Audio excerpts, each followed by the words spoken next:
남상목 의병장을 아세요? 잘 모르겠어요. 저 모르겠는데요. 네, 처음 들어보셨어요? 알진 못하죠. 이제 의병장 하면은 그 서산대사를 기억을 하는데 성남에 그런 분이 계셨던 거는 잘 모르겠어요.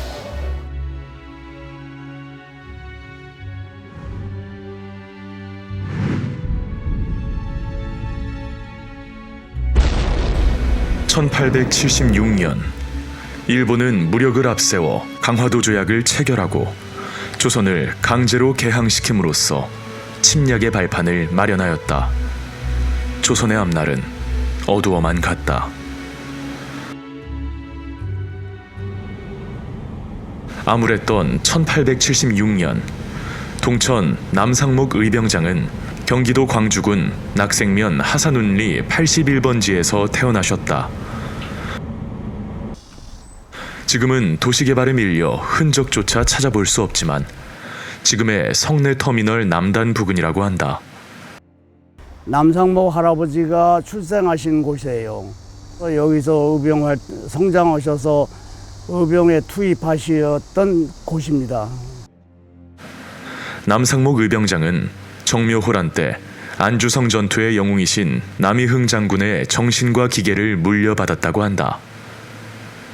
제가 어렸을 적에 이 아까 여기 판교의 집에 이 돌담이 있었거든요. 이 돌담을 이렇게 쌌는데 그 위에 말 한 장이 있었어요. 근데 그게 뭐냐니까 할아버지가 타시던 말 한 장이다. 그다음에 다락에서 제가 화살을 가지고 노니까 할머니가 그거 할아버지가 쓰시던 화살이다. 그러니까 어린 나이에 그냥 가지고 놀다가 6.25 사변에 다 타버리고 없어요. 그러니까 뭐 옛날에 큰 장검도 있었다는데 뭐 이런 것들이 구전으로만 들리지 제가 찾을 수가 없었어요. 긴 칼에 백마를 타고 이곳 사녀를 누볐을 남상목 의병장은 꺼져가는 나라를 위해 의병을 일으키는 계기를 맞이하게 된다.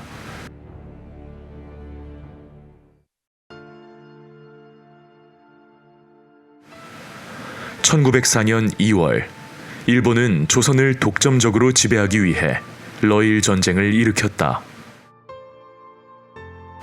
그리고 전쟁 물자를 조달하기 위해 우리의 영토와 자원을 약탈하였다.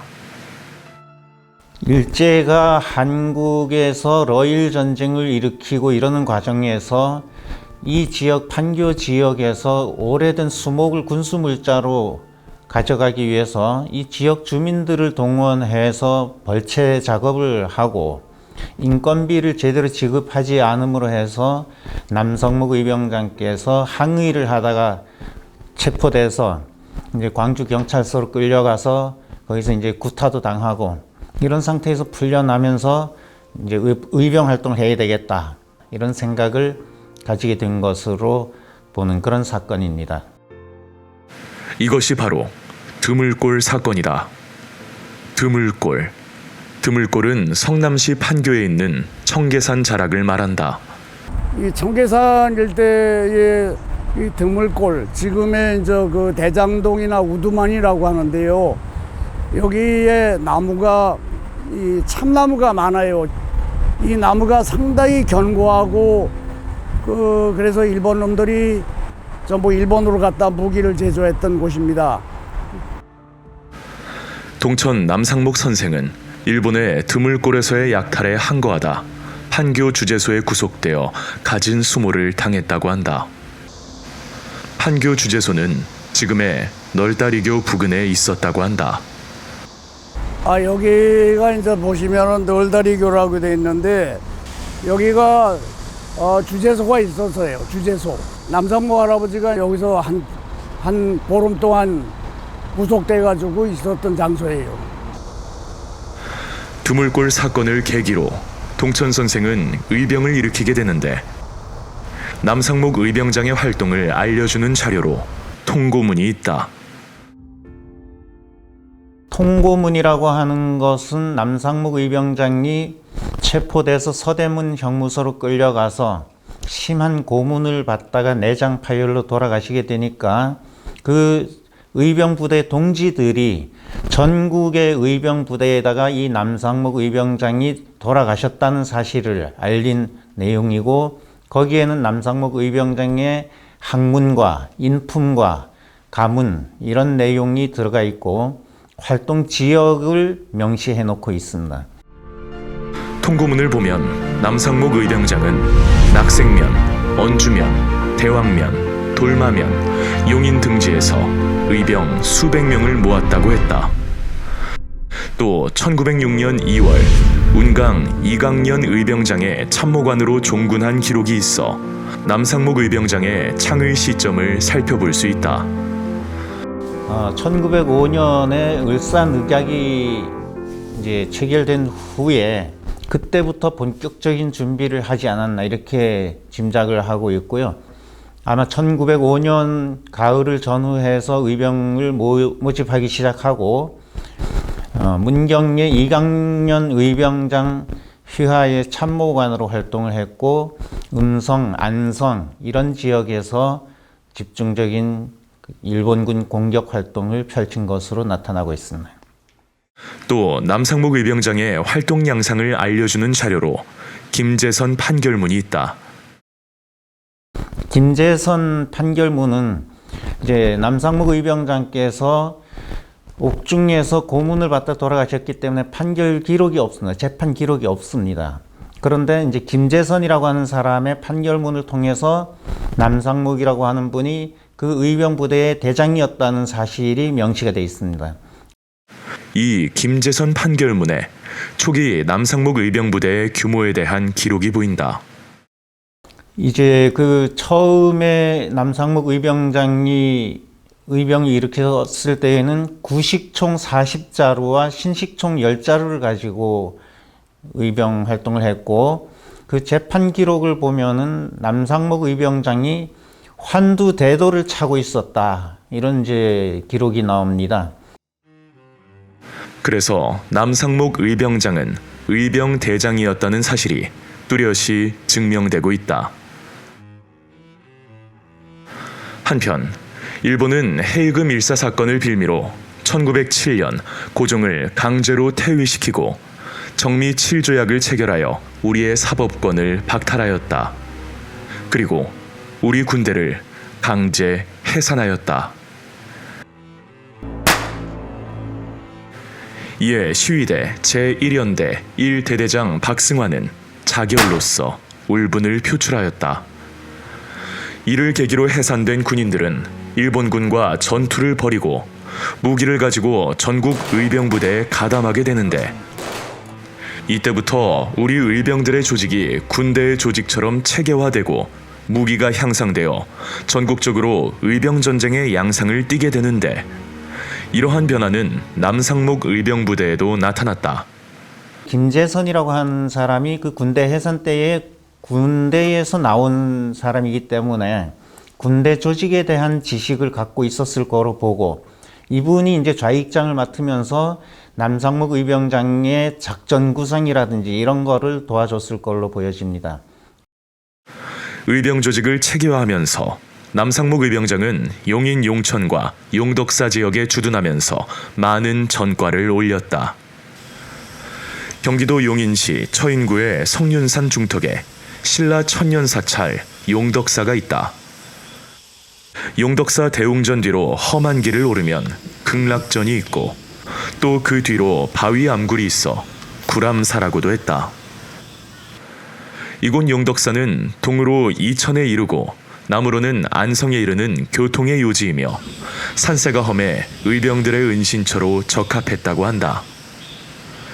성남 근처에는 일본군들의 헌병대가 본부가 거기 근처에 송파 쪽에 주둔하고 있었고 거기서 바로 그 공격을 받기 때문에 이쪽으로 용인 쪽으로 이동을 하셨던 것이고 여기 배감 용천이 출신인 강춘선이副군장으로 참전을 했고 그래서 아마 이쪽으로 이동을 하셔서 여기에 주둔을 하게 된 것 같습니다.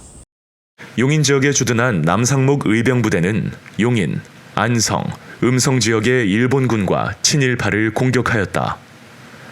안성시 낙원동에는 안성 낙원 역사공원이 있다. 이 공원 옆 안성 일동 주민센터는 옛 안성군청이 있었던 곳이라고 한다. 남상목 의병장은 바로 이곳을 공격하였다.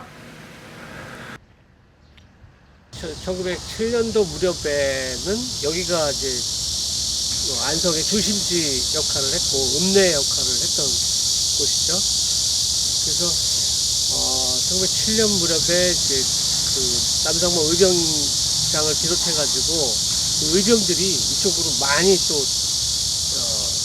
그 용인에 주둔하면서 안성으로 많이 출동을 해서 여기 이제 친일파들을 여기 직접 징치를 하고 일진의 회원들을 여기서 이제 공개적으로 잡아서 처형도 하고 그랬던 곳입니다. 또 지금도 5일장에 열리는 용인 배감시장에서 일진회 등 친일파를 단죄하는 항일운동을 전개하였다.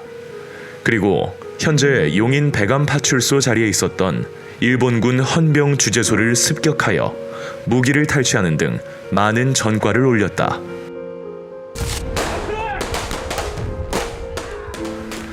특히 반민족 단체인 일진회를 처단하기 위해 용인 추계리에 있었던 송병준 별저를 공격하였다. 지금은 철거되어 사라졌지만 민족의 고혈로 만들어진 송병준 별저는 99칸으로 그 규모가 어마어마하게 컸다고 한다. 여기에 이제 일본군들이 50명 정도 상주를 하고 있었고 일진의 회원들이 500명에서 700명 정도까지 머물 수 있을 정도로 그래서 여기서 아침 저녁을 다 먹을 수 있고 여기서 모든 한국 사람들의 농지를 빼앗는 거라든가 또 의병들을 탄압을 한다든가 여기 와서 이제 고문하고 구속시키고 심지어 죽이기까지 했던 아주 그 치욕적인 장소이기도 합니다. 그래서 남상목 의병장을 비롯해가지고 남태희 의병이라든가 이쪽 지역의 경기도의 의병들이 이 송병준 일진회를 습격을 해가지고 여기서 실제 전투가 벌어지기도 했던 그런 장소이기도 합니다. 용인 지역에서 맹렬하게 활약하던 남상목 의병장은 안성 칠장사로 주둔지를 옮기게 된다. 이와 관련하여 통고문에는 의병 수백 명을 모아 서울로 진군하는 중 안성 죽산 칠정사에 도달하여 외적과 만나 격전을 벌였다고 했고 김재선 판결문에는 1907년 7월 음성전투에서 일본군에 패하고 죽산 칠정사에 이르렀다고 했다. 여기서 칠정사는 지금의 안성시 죽산면의 칠장사라고 한다. 칠장사는 험준한 칠연산 자락에 자리한 사찰이어서 의병들의 은거지로 적합했다고 한다. 옛날에 아주 깊은 골짜기잖아요. 이제 그러다 보니까 도적이 많았어. 도적이. 그래서 도적을 교화를 시켜서 현인을 만들었다고 해서 칠연산을 바꾼 거야. 그러니까 사실 이제 7정도 여기 와서 숨어서 여기서 살 정도로 좀 산이죠 여기가. 지금 아마 우리 남장군께서도 여기에 그런 이제 요새가 아닌가. 그래서 이제 그렇게 오셔서 그 몸을 맞춰서 이렇게 하셨겠죠. 칠장사에 주둔한 남상목 의병부대는 전봉규, 민병찬 의병과 합세하여 안성을 공격하였다. 지금의 안성 낙원 역사공원 인근의 연립주택 자리에 있었던 안성 경찰서와 헌병부대를 공격하여 무기를 탈취하는 등 많은 전과를 올렸다. 그러나 이 무렵부터 남상목 의병부대의 활동은 점점 어려워지게 된다. 안성 칠장사를 중심으로 활동한 전봉규라든지 이런 다른 팀하고 다른 부대와 합류를 해서 안성 시내의 그 일본군 헌병부대를 공격을 했는데, 그 전투가 끝난 다음에 그 전봉규 부대에서 무기를 남상목 의병장 부대 무기까지 다 회수를 해갑니다. 그래서 남상목 의병부대는 사실 무장 해제가 된 셈입니다. 무장 해제가 된 남상목 의병부대에게 더 큰 시련은 일제의 의병 진압 작전이었다.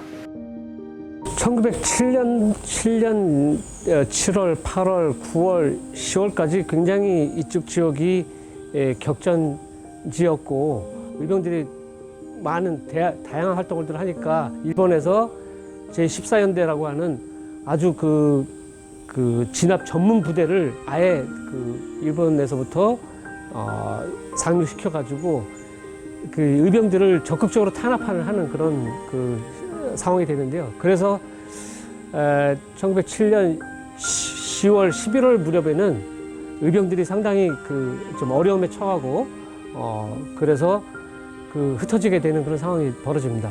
그래서 이 남상목 의병장을 비롯해서 많은 사람들이 이제 서로 연합을 하는 그런 상황으로 가서 남상목 의병은 이제 그 제천 충주에서 활동하고 있는 이강년 부대랑 연합을 하는 그런 양상을 보이는 것 같습니다.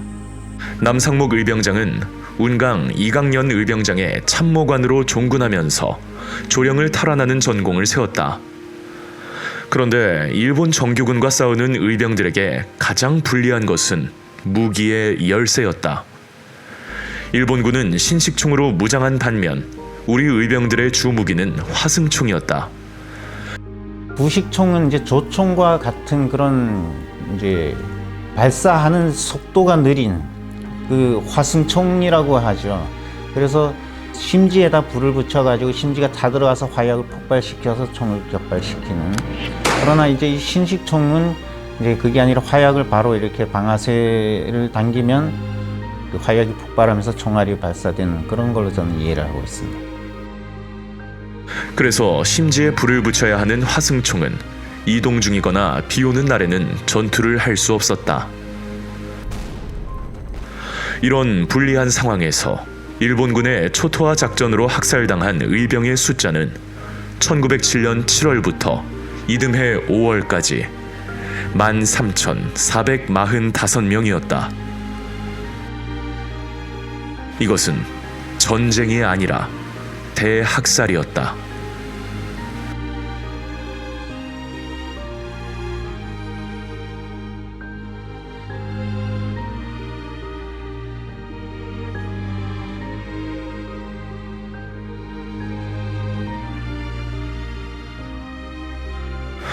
이런 혹독한 상황에서 활동이 어려워진 남상목 의병장은 만주에서 항일운동을 하기로 결심하고 느릿제로 향하게 된다.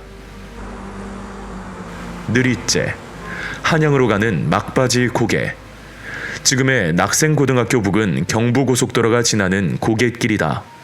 1908년 11월 남상목 의병장에게 이 고갯길은 마지막 길이 되었다.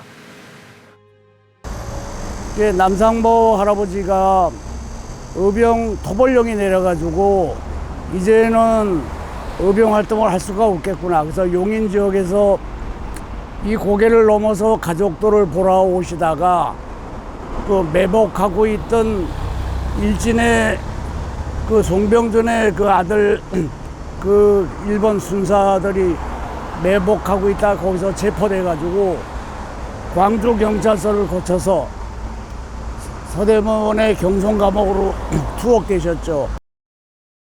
경성 감옥. 1907년부터 의병전쟁이 전국적으로 격화되면서 체포된 의병들의 수가 폭발적으로 늘어나자 일제는 1908년 10월 지금의 서대문 형무소 역사관인 경성감옥을 개소하였다.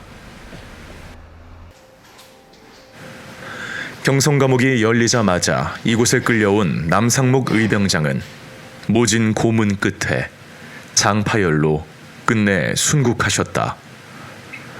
때는 1908년 11월 4일, 선생의 나이 33세였다. 예, 할아버지 시신이 일이 나간 거예요. 정말 통안에 시구문. 시구문 밖에 버려진 남상목 의병장의 주검은 판교의 하산운동 뒷내골에 모셨다.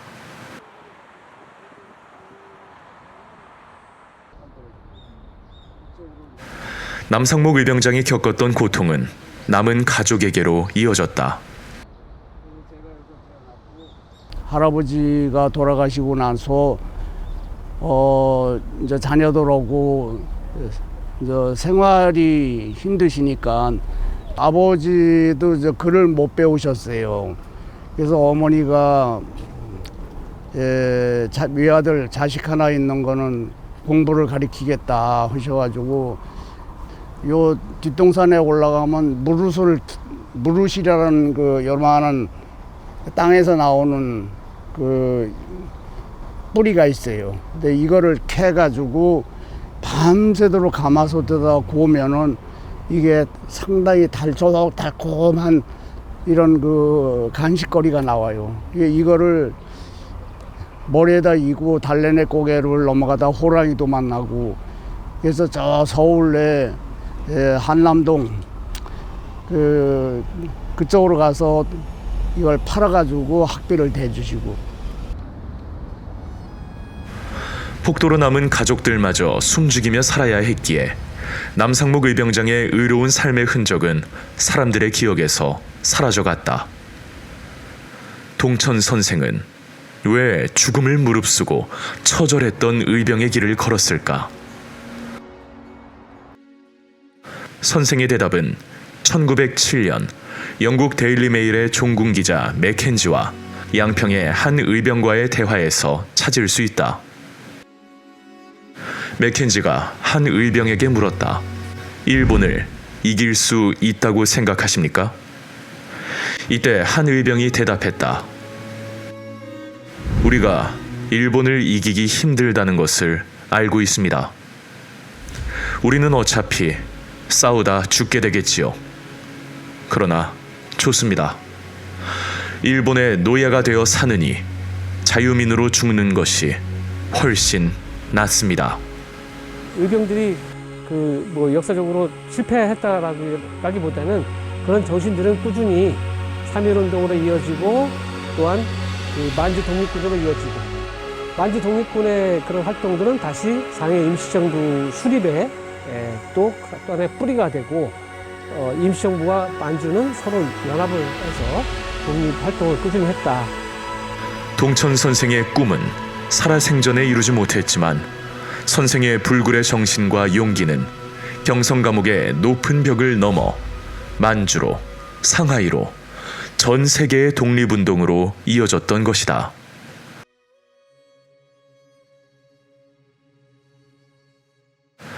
그러나 광복 이후 40년이 지나도록 우리는 선생을 까맣게 잊고 있었고, 지금도 기억하는 이가 드물다.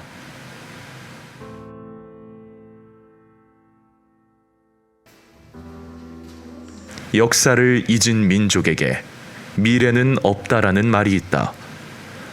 우리의 아름답고 번영된 미래를 위해서 남상목 의병장의 정신을 기억하고 길이 이어가야 한다.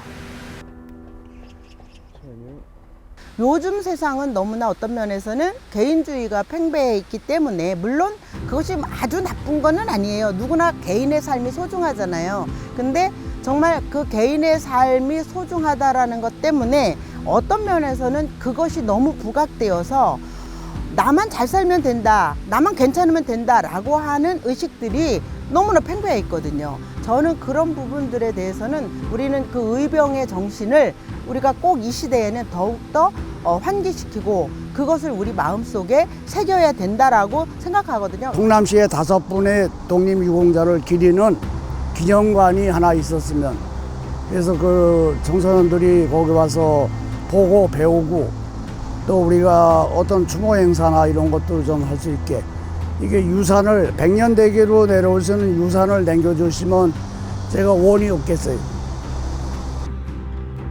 구한말 외세의 침략에 자발적으로 대항하신 분들을 우리는 보통 의병이라고 부릅니다. 누가 시켜서가 아니라 공동체와 이웃을 지키기 위해 스스로 떨쳐 일어서신 분들이십니다. 우리 경기도의 대표적인 의병장 남상목 선생 역시 마찬가지셨습니다. 구한말 의병 정신은 독립운동으로 이어졌고 끝내 우리는 해방을 맞이할 수 있었습니다. 의병 정신은 민주주의 발전으로도 이어졌습니다. 국민들께서 일궈낸 K방역의 성과 역시 공동체를 지키기 위해 떨쳐나섰던 의병 정신이 바탕이 되었다고 믿습니다. 남상목 의병장님을 비롯해서 공동체를 위해 헌신하신 수많은 분들이 계셨기 때문에 오늘날 나라도 우리의 삶도 존재합니다. 그분들이 잊혀진 영웅이 아니라 우리 가슴 속에 영원히 살아 기억될 수 있도록 저 또한 최선을 다하겠습니다.